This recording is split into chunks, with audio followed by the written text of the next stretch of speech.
CTV's Colton Praill joins us now with more on that. Colton, good to see you. Talk to us about Foreign Affairs Minister Anita Anand being in India. What more can you share with us about this trip?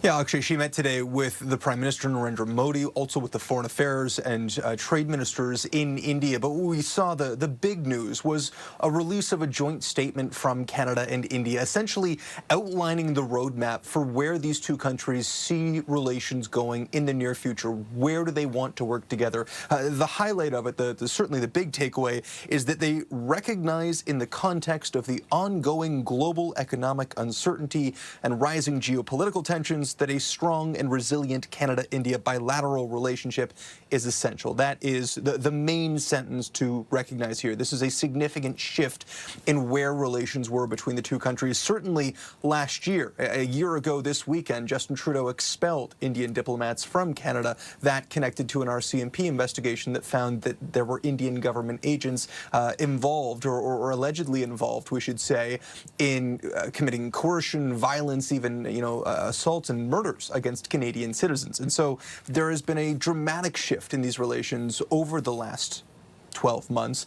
And in this new document, it is more of a forward-looking document about areas where the two countries can work together. So things like agriculture is certainly in there, but energy, artificial intelligence, business interests, as well as business investment, all of that highlighted in this new joint statement today. I was speaking with a member of the Asia Pacific Foundation who said, really, it's not just restarting conversations around trade between the two countries, it's taking a look at how to make the most of the two economies in the future, especially given the kind of protectionism we're seeing from the United States. Have a listen.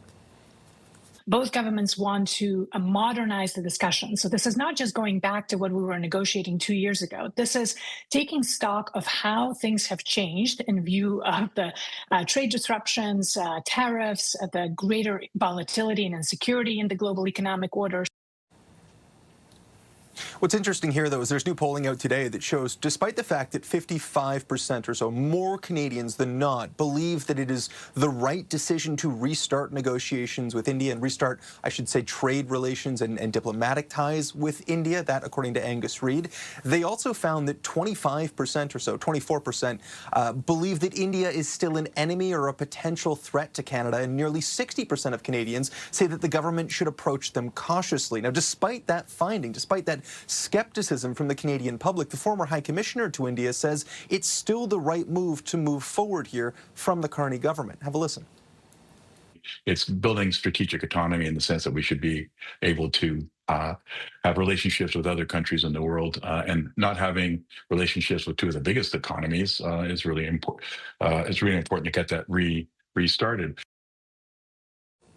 Now, of course, Akshay, not everyone is in favor of this. I spoke with a number of Sikh activists today and Sikh Canadians today who say they feel that this is a betrayal of everything that they've seen in the last 2 years. They don't feel as though India has done enough over that time frame to show Canada that they believe that there has been progress towards, one, less transnational repression, and two, less foreign interference in our country. It's worth pointing out last month the National Security and Intelligence Advisor to the PM was in India, where she met with her counterpart, and in the transcript or the readout from that meeting, it does say that there was an agreement to refrain from transnational repression from both countries. Yeah, significant shift for sure in the policy for now. CTV's Colton Praill reporting from Ottawa. Colton, thank you for this update.